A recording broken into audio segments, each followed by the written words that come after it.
भाई तुम हर बीजेम खर्च से कुछ यार क्या हो गया? कुछ नहीं हुआ। टीचर है तो सबसे आगे घूम के आया हुआ। बात नहीं कर रहा हूँ, शहर में पर्ची कहीं नहीं है, गरीबों में हिंदुओं मुसलमानों में तो बिल्कुल ही नहीं है। मुझे कहने में संकोच है, ये साजिश है। जिलाधिकारी कार्यालय पर धरने पर बैठा इंडिया गठबंधन का प्रत्याशी, डीएम पर लगाया पर्ची नहीं बांटने का आरोप। उत्तर प्रदेश सहित पूरे देश में 2024 लोकसभा चुनाव का बिगुल फूंकने के साथ ही 102 सीटों पर प्रथम चरण का चुनाव भी संपन्न हो चुका है। इसी कड़ी में इंडिया गठबंधन के प्रत्याशी विजेंद्र सिंह के द्वारा अपने कार्यकर्ताओं के साथ जिलाधिकारी कार्यालय पर पहुंचकर धरना प्रदर्शन करते हुए डीएम विशाख जी पर जिले की 5 विधानसभा के मतदाताओं को पर्चियां नहीं बांटे जाने का आरोप लगाया है।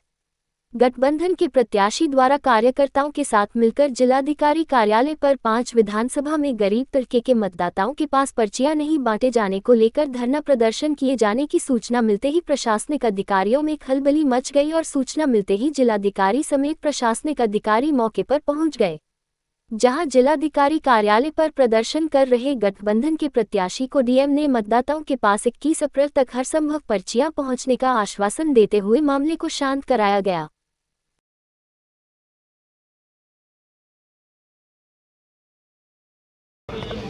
बहुत गंभीर विषय है। देश का लोकसभा का चुनाव हो रहा है। प्रशासन पर पूरी जनता को शक होना शुरू हो गया है। लोगों का कहना यह है, और हम भी मीटिंगों में जा रहे हैं, हाथ उठवा के देख रहे हैं कि सातों जात के गरीब हिंदुओं में और विशेषकर मुस्लिम बस्तियों में 5 विधानसभाओं में बीएलओ पर्चियां नहीं बांट रहे हैं। जब उन पर पर्चियां नहीं होंगी तो वोट के अधिकार का प्रयोग कैसे कर पाएंगे वो? इसका मतलब है इन्होंने हार स्वीकार करके एक साजिश बनाई है कि इनकी पर्चियों पर रोक दो, जिसका फायदा हम लाखों वोटों में मिल जाएगा। हम आज उस पर धरने पर बैठे हैं। यहाँ पर जिलाधिकारी के से बातें हुई, पर्यवेक्षक महोदय से बातें हुई, और उसके बाद दोनों एडीएम आए हैं। आश्वासन से काम नहीं चलेगा। इन्हें सारे बीएलओ को बुला के मीटिंग करनी चाहिए और मत का अधिकार जनता को देना चाहिए। 100% पर्चियां बांटनी चाहिए। क्या माना जाए कि जिस तरीके से आपको यहाँ रोना पड़ा, उसके बाद में प्रशासन जागा? अभी इनका कहना है कि हमें आज शाम तक का समय दीजिए। ये धीरे धीरे करके डिले कर रहे हैं। स्पष्ट हो चुका है डिले। जो काम 7 दिन में नहीं हो सकता उसको 1 दिन में कैसे बीएलओ कर देगा? एक बीएलओ को 1200 पर्ची बांटनी कैसे बांट देगा? तो हमें तो ऐसा लगता है कि जैसे जानबूझ करके इन्होंने ये खेल बना दिया है। संतुष्ट हैं इससे? मैं बिल्कुल संतुष्ट नहीं हूँ। जब तक इनकी मीटिंग बीएलओ की न हो जाए, जब तक हमें रात में पब्लिक मीटिंगों में जनता हाथ उठा के ये न कहे कि हमारी पर्चियां हम पे आ चुकी हैं, तब तक मैं संतुष्ट कैसे हो जाऊंगा?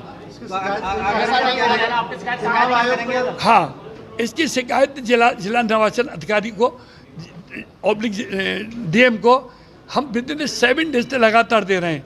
एडीएम सिटी को, एडीएम प्रशासन को दे रहे हैं।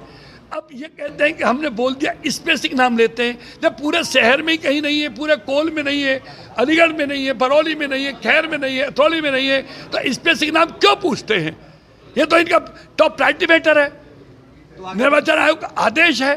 नहीं तो अलीगढ़ में आप शिकायत क्यों कर रहे हैं? 1 हफ्ते लगातार निर्वाचन भारत सरकार बहुत दिया, भेज दिया किया उनको भी, दोनों किया है, और अभी फिर दोबारा करने जा रहे हैं।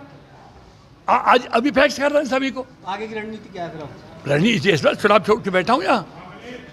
इससे बड़ी बात क्या होगी शर्म की? जो व्यक्ति उम्मीदवार है गठबंधन का, जो 4 बार एमएलए और एमपी रहा है, वो भी आज इनकी चरण पकड़ के पढ़ा के न्याय दे दिए। न्याय नहीं दे पा रहे। चुनाव की, इसका चुनाव का अर्थ क्या, चुनाव के मायने क्या है? मैं आपके माध्यम से भारत के चुनाव आयुक्त से, उत्तर प्रदेश के चुनाव आयुक्त से अनुरोध करता हूँ कि जिला प्रशासन को, जिला निर्वाचन अधिकारी को सख्त आदेश दिया जाए, जिससे कि बीएलओ की पर्चियाँ 100% उनको बांट सके और निष्पक्ष रूप से चुनाव हो सके। अन्यथा अलीगढ़ के चुनाव पर पूर्ण संदेह है कि इन्होंने साजिश बना दी।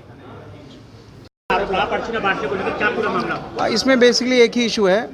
जो सपा के कैंडिडेट हैं श्री ब्रजेंद्र जी, उनका ये कहना है कि जो शहर क्षेत्र के शहर और कोल जो विधानसभा हमारी है वहाँ पर पर्चियाँ जिस रफ्तार से बंटनी चाहिए नहीं बटी हैं, और उनके द्वारा जब रिव्यू किया जाता है तो एक आध लोगों द्वारा ही बताया जाता है कि पर्ची बट रही है, शेष लोगों द्वारा बताया जाता है कि पर्ची नहीं बट रही है। इसका हम लोग लगातार गंभीरता से मॉनिटरिंग कर रहे हैं और 21 तारीख तक पर्ची बटने का समय भी है, और ये हम लोग सुनिश्चित करेंगे कि 100% पर्चियाँ बट जाएँ। और जो ये एलिगेशंस है कि पर्चियाँ कतई नहीं बट रही हैं, इसके बारे में बताना चाहूँगा। जैसे खैर, बरौली और अतरौली, उसको लेकर संबंधित पार्टी द्वारा भी कोई शिकायत नहीं की गई है, ना कैंडिडेट के द्वारा। पर्चियाँ बांटी जा रही हैं। दर की हो सकता है कि कहीं पर कमी हो, स्पीड की कमी हो, उसको आज हम लोग रिव्यू करके स्पीड अप करा देंगे। 100% पर्चियों का बंटना सुनिश्चित करेंगे मतदाताओं में। धन्यवाद। 21 तारीख तक का समय है, कल शाम तक। नहीं, सब 100% बढ़ जाएंगी। BLO के पास रजिस्टर भी है, पर्ची बांटने के बाद उसको रिसीविंग भी लेनी है। ऐसा नहीं हो सकता पर्ची न बटे। जी, कोई ऐसी साजिश की कोई बात नहीं। हम लोग ECI के डायरेक्शन पे काम करते हैं, न्यूट्रल है। हमारे लिए सभी मतदाता समान हैं, हम सबको पर्ची बांट रहे हैं।